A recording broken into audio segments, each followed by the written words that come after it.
क्या मांगते हैं? देखिए, एक बात तो मैं बता देना चाहता हूँ कि वो माहौल जानबूझ के बीजेपी ने खराब किया था, और अब जहाँ तक ये कंक्रीट की दीवारें बना रहे हैं और जो है वो कील गाड़ रहे हैं।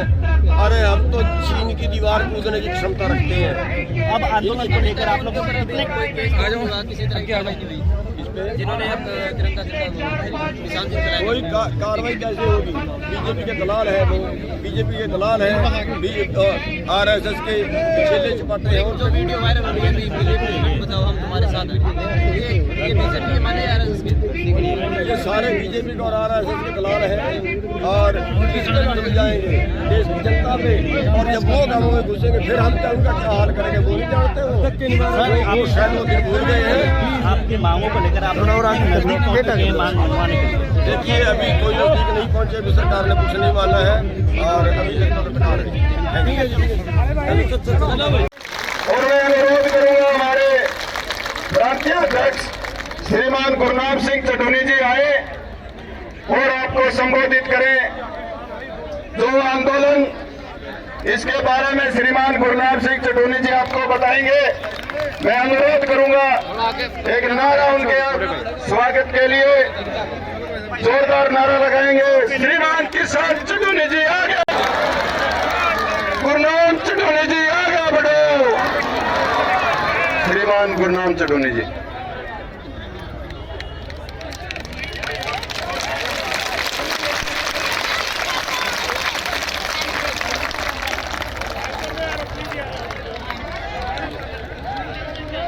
एक तन पर तार है सोने के,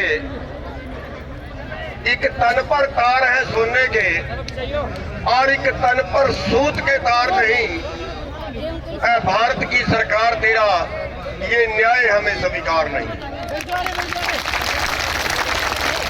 हमारी लड़ाई क्या है?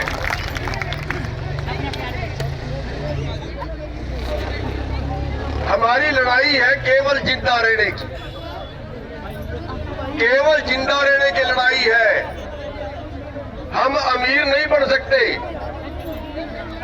अमीर बनने की तो हमारी लड़ाई ही नहीं है। लेकिन दुख इस बात का है कि जिस देश को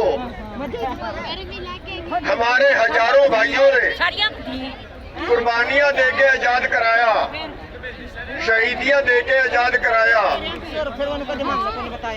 वो देश सोने की चिड़िया था। हमने सोने की चिड़िया को आजाद कराया था, लेकिन आज वो सोने की चिड़िया कहाँ गई? आज मिट्टी की चिड़िया भी नहीं बची। और आज हालात ये है, आज हमें जिंदा रहना मुश्किल है, हम आत्महत्या कर रहे हैं। पिछले 20 भाई थोड़े पिछले बोल लेना पीछे प्लीज। पिछले 20 साल के अंदर हमारे 3.5 से 4 लाख किसान कर्जे से परेशान किए हुए, बैंकों ने तंग किया, आत्महत्या करके मर गए। थोड़ी संख्या नहीं है। एक दिन में 32 किसान कर्जे से दब के मर जाते हैं, आत्महत्या कर लेते हैं प्रतिदिन, और कोई हमारी आवाज नहीं सुनता। एक मिनट। हमारा देश सोने की चिड़िया था, लेकिन आज भुखमरी देश के, दुनिया के 107 देशों में 94वें स्थान पर खड़ा है भुखमरी में। यहाँ पे एक आदमी की आमदन 1 घंटे की 90 करोड़ और दूसरे आदमी की आमदन 1 घंटे की 9 रुपए नहीं है। ये जो हमारे बेरोजगार बच्चे हैं ना, ये शहर में काम करने के लिए जा रहे हैं। कई बार तो तरस आता है इन लोगों पे। कितने पढ़े थे, क्या सपने थे, और 6000 में मजदूरी कर रहे हैं, 7000 में शहर में जाके मजदूरी कर रहे हैं, 11-11 घंटे काम कर रहे हैं। अरे क्या मांग रहे हैं हम? हम तो केवल इतना मांग रहे हैं कि कम से कम मजदूरी तो हमें दे दो। अरे कम से कम मजदूरी भी अनस्किल्ड की 9,500 है, लेकिन हमारे बच्चों को तो केवल 6,000 7,000 ही मिल रहे हैं, 9,500 भी नहीं मिल रहे। अरे हम जिंदा रहे तो कैसे रहे? हमें न्यूनतम फसल का भाव, न्यूनतम कम से कम उससे भी एक साल में देश के किसानों का जोड़े तो 3 लाख से 4 लाख करोड़ कम मिलता है, न्यूनतम से कम मिलता है। हमारी मजदूरी न्यूनतम से कम मिली, हमारी फसल का भाव न्यूनतम से कम मिला। ये बात नहीं है कि देश में पैसा नहीं है। अरे एक आदमी की आमदन एक साल में इतनी है जितना सारे देश के किसानों पे कर्जा है, इतनी एक साल की आमदन। अभी उनका पेट नहीं भरा, अभी सब्र नहीं है, मार दो सारी दुनिया को। अभी पेट नहीं भरा इतनी कमाई से। अभी जो नए कानून बना दिए, अरे खेती भोजन है, भोजन किसी की जागीर नहीं होती, भोजन व्यापार नहीं होता। भोजन तो परमात्मा ने कीड़े मकोड़े के लिए भी पैदा किया है। बच्चा पैदा होने से पहले दुनिया में दूध आ जाता है।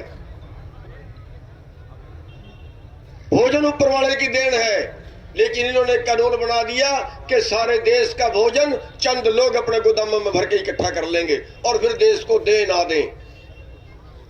अरे जहां पहले भुखमरी से करोड़ों मौतें हो रही है, जहां पहले हमारी हालत ये है कि बीमारी का इलाज कराने की हमारे में गुंजाइश नहीं है। कितने मर रहे हैं बीमारी से, 20 लाख 30 लाख का इलाज कराना पड़ जाए, कितने लोग करवा पाएंगे? अरे हमें जिंदा रहना मुश्किल है। और जब पूरे देश का भोजन चंद लोगों की तिजोरी में इकट्ठा हो गया, पर जिंदा कैसे रहेंगे? सवाल तो जिंदा रहने का है केवल। और जिंदा रहने तो जानवरों का भी अधिकार है, उनके लिए भी परमात्मा ने पैदा किया है। हम लड़े ना, और रास्ता क्या है हमारे पास? कौन सी सरकार सुन रही है? एक को बदलते हैं दूसरी आ जाती है, दूसरी को बदलते तीसरी आ जाती है। कानून वही रहते हैं, नीतियां वही रहती हैं। अरे हम कहते हैं जिसको अमीर बनना बन जाए, लेकिन कम से कम जिंदे तो सारे रहने चाहिए। जिंदा रहने का अधिकार तो हमें दे दो। एक करोड़पति आदमी है, अधिकारी है, 2-2 लाख रुपए की तनख्वाह लेते हैं, 108 तरह के भत्ते मिलते हैं। घर से कोई बीमार हो जाए 50 लाख रुपया लगे सरकार के खजाने से जाता है, खजाना है। एक नेता के परिवार से कोई बीमार हो जाए 10 करोड़ रुपया लगे अमेरिका में जाके इलाज कराए, पैसा है, देश के खजाने से जाएगा। आपके परिवारों से कोई बीमार हो जाए तो किसी ने कहे 10 रुपए दिए हैं क्या? अरे क्रूरता की हद कर दी सरकार ने। हमारे जो भाई शहीद हुए, 150 से ज्यादा लोग अभी तक अपनी जानें खो चुके हैं इस धरनों पे। कियो का अकेला बेटा था, लेकिन सरकार ने आज तक किसी को फुट्टी कौडी नहीं दी। सरकार ने आज तक कोई अफसोस जाहिर नहीं किया। अगर किसी समाज सेवी संस्था ने देने की कोशिश की, उसको भी एनआईए के नोटिस आ गए, उन पर भी मुकदमे दर्ज कर दिए, उनकी भी इंक्वायरियां खोल दी।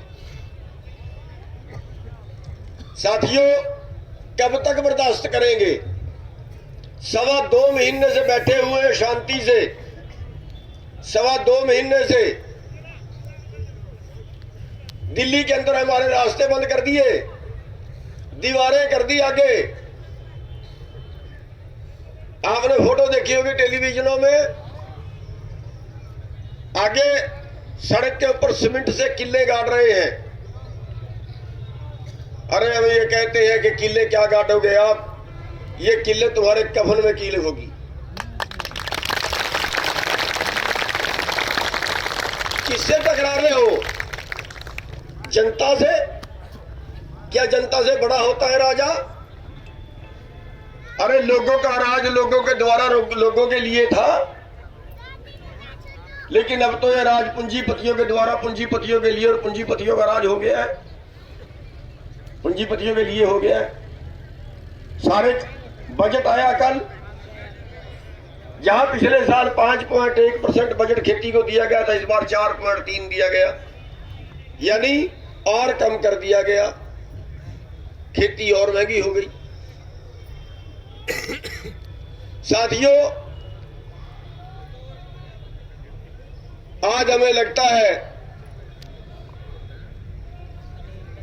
कि शायद हमें और कुर्बानियां देनी पड़ेंगी।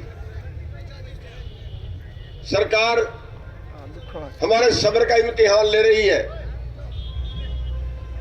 2.25 महीने बैठे को हो गए, बहुत से षड्यंत्र सरकार ने रचे, हिंदू मुसलमान बनाने की कोशिश की, हिंदू सिख बनाने की कोशिश की, हरियाणा पंजाब बनाने की कोशिश की, भाई को भाई से लड़वाने की कोशिश की, लेकिन सारे इनके हथकंडे नाकाम हुए।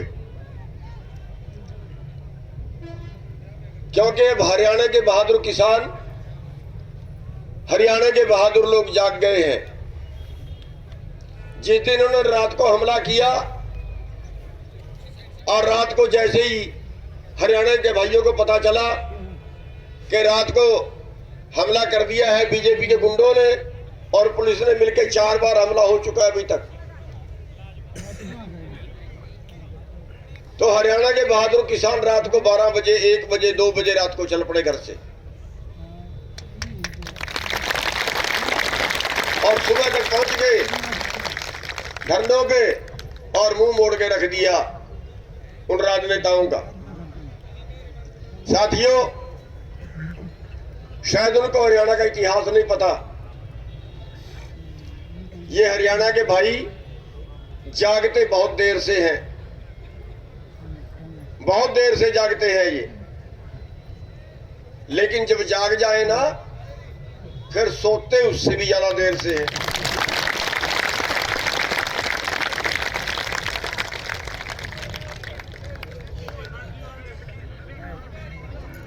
आज देख लेना चाहिए,